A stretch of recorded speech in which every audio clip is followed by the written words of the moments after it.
এই যে নামটা বললেন কবির সুমন, আমার বাংলায় অনেক রকম জীব আছে। কুকুর আছে, গরু আছে, ছাগল আছে, রাম ছাগল আছে, বুনো মোষ আছে, ষাঁড় আছে।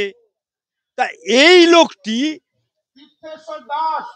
এমনই একটা লোক যে লোকটি মেয়েদের শাড়ি পাল্টানোর মতো এ বউ পাল্টায়। আরে নিজের নামের আগে তো কবির সরিয়ে দাও, তারপরে সুমনও সরিয়ে দাও। হিন্দু ধর্মের নাম রেখে হিন্দু ধর্মকে অপমান করো না।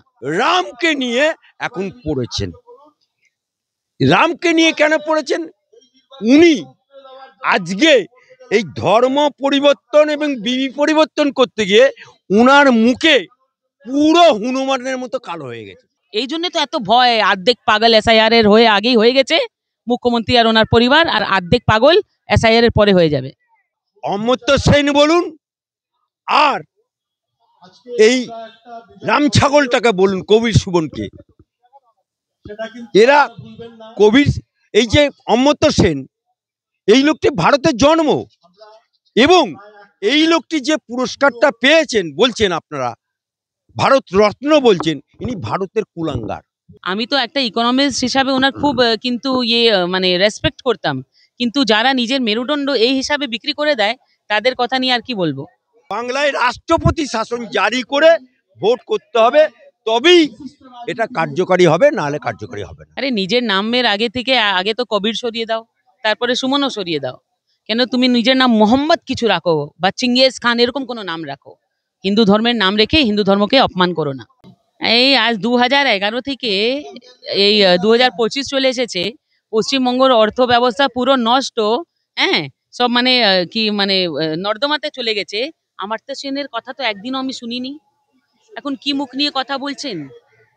আমি তো একটা ইকোনমিস্ট হিসাবে ওনার খুব কিন্তু মানে রেসপেক্ট করতাম, কিন্তু যারা নিজের মেরুদণ্ড এই হিসাবে বিক্রি করে দেয় তাদের কথা নিয়ে আর কি বলবো।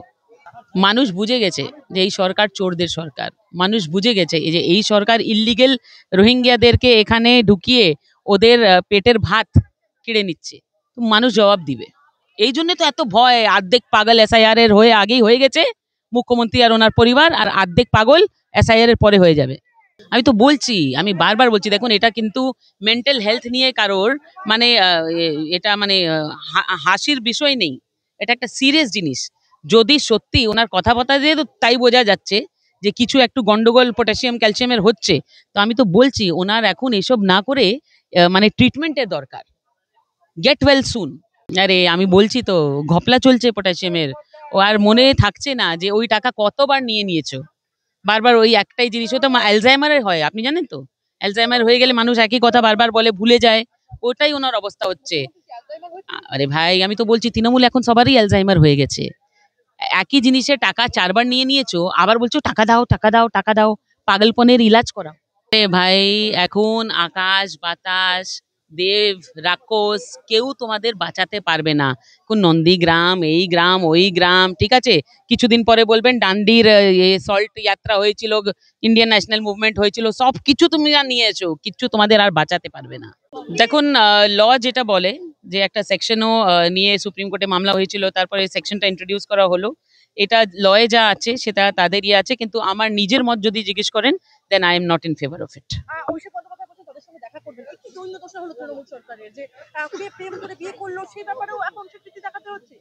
দেখুন, দেখাবেন যে কত ব্রড মাইন্ডেড আছেন বা কত সমস্ত জিনিসকে বোঝেন।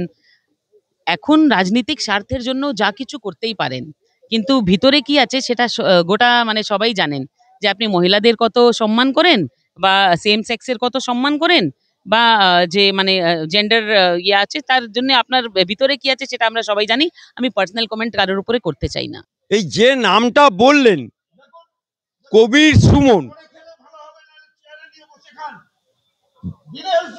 আমার বাংলায় অনেক রকম জীব আছে। কুকুর আছে, গরু আছে, ছাগল আছে, রাম ছাগল আছে, বুনো মোষ আছে, ষাঁড় আছে। তা এই লোকটি এমনই একটা লোক যে লোকটি মেয়েদের শাড়ি পাল্টানোর মতো এ বউ পাল্টায়। উনি যখন যেখানে যান তখন সেখানে একটা বিবিকে তালাক দেয়, দিয়ে আরেকটা বিবি করে। অর্থাৎ মুসলমান ধর্মের 4টে বিবি জায়েজ আছে, কিন্তু এখন আর হয় না, এখন সেটা বন্ধ হয়ে গেছে ভারতবর্ষের বুকে বন্ধ। এ মুসলমান ধর্মে একেও ছাড়িয়ে যাবে।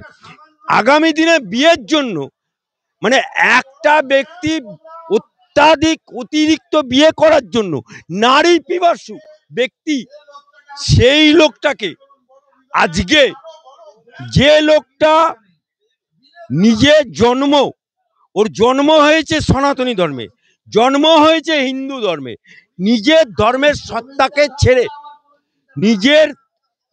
সত্তা ছেড়ে দিয়ে তিনি নারীর জন্য ধর্ম পরিবর্তন করতে পারে। নারীর জন্য উনি বিবিকে তালাক দিতে পারে। আজকে উনি নিজের নাম পরিবর্তন করে, ধর্ম পরিবর্তন করে এখন মুসলমান বিবি নিয়ে ঘর করছে। এই কবির সুমনকে বলছি যে প্রভু শ্রী রামচন্দ্র সে ভগবান প্রেরিত একটা দূত, সেই ভগবান প্রেরিত দূত তাকে উনি যে ধর্মে বিলংস করছে সেই ধর্মটা হচ্ছে মুসলমান ধর্ম, যার প্রফেট হচ্ছে ভগবান প্রেরিত দূত হচ্ছে হযরত মুহাম্মদ রাসূলুল্লাহ সাল্লাল্লাহু আলাইহি ওয়াসাল্লাম। তিনি বলে গেছেন যে পৃথিবীতে 1,24,000 ভগবান প্রেরিত দূত এসছে। এই 1,24,000 ভগবান প্রেরিত দূতের মধ্যে রামও পড়ে, যীশু খ্রিস্টও পড়ে, রামকৃষ্ণ পরমহংসদেবও পড়ে এবং রাসূলুল্লাহ সাল্লামও শেষ ভগবান প্রেরিত। কিন্তু তিনি রামকে নিয়ে এখন পড়েছেন। রামকে নিয়ে কেন পড়েছেন? উনি আজকে এই ধর্ম পরিবর্তন এবং বিবি পরিবর্তন করতে গিয়ে উনার মুখে পুরো হনুমানের মতো কালো হয়ে গেছে। জনমানুষের কাছে উনি একটি বীর হনুমান বলে পরিচিত হয়ে গেছে। এই জন্যে ওকে আজকে মানুষ দেখলে বলে যে এই লোকটা হিন্দু না মুসলমান না খ্রিস্টান না জৈন।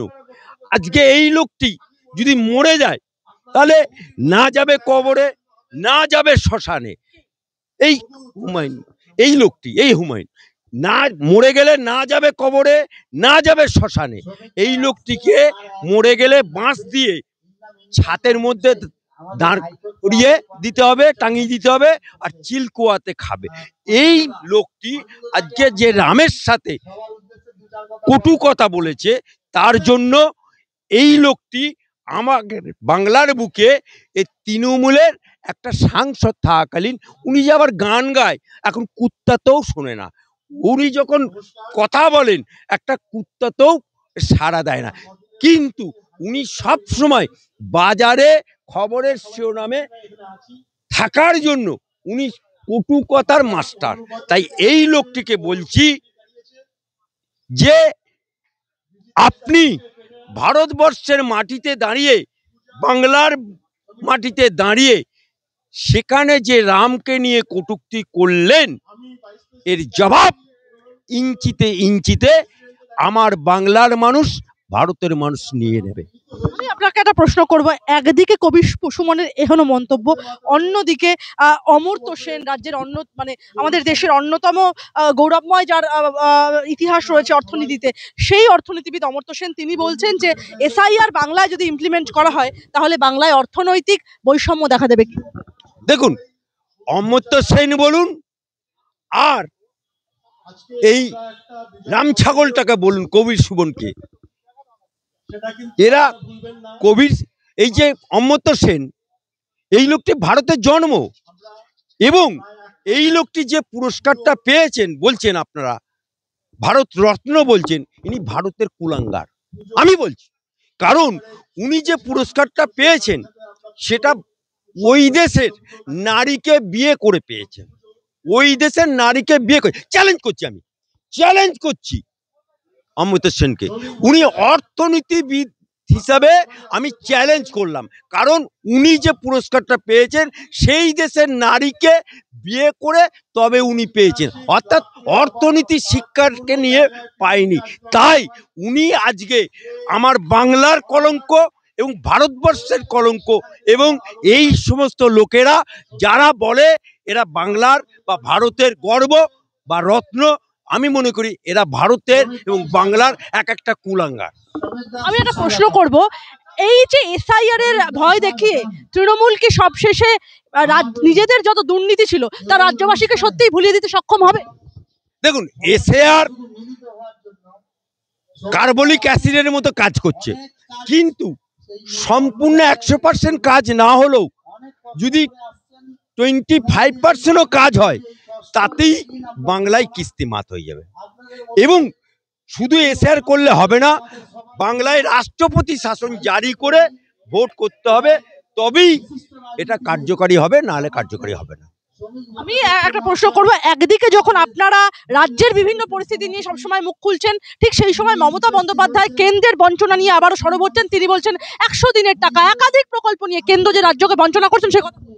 দেখুন, বামপন্থী সরকার সবসময় বলতো কেন্দ্রের বঞ্চনা, কেন্দ্রের বঞ্চনা।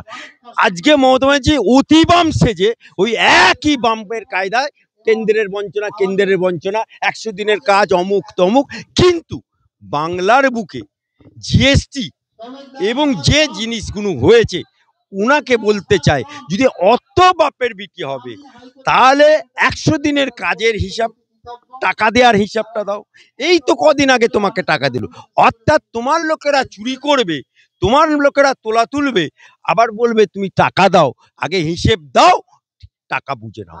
নন্দীগ্রামের শহীদদের বার্তা দিচ্ছেন অভিষেক বন্দ্যোপাধ্যায়। তিনি বলছেন যে বাংলার মানুষ সিপিএম কে শিক্ষা দিয়েছিল, আগামীতে বিজেপিরও দর্পচূর্ণ এভাবেই হবে। বিজেপির ঔদ্ধত্যের জবাব মানুষ দেবে ব্যালট বক্সে, আবারও বুঝিয়ে দেবে বাংলার মানুষ বরাবর লড়াই করে। আমি বলে দিচ্ছি, বাংলার বুকে যদি প্রকৃত রাষ্ট্রপতি শাসন জারি করে ভোট হয়, তাহলে মমতা বাবুর খাটিয়া খাড়া হয়ে যাবে। 35 বছর ক্যাডার ভিত্তিক দল যেমন জিরো হয়ে গেছে, মমতা বাবুও জিরো হয়ে যাবে।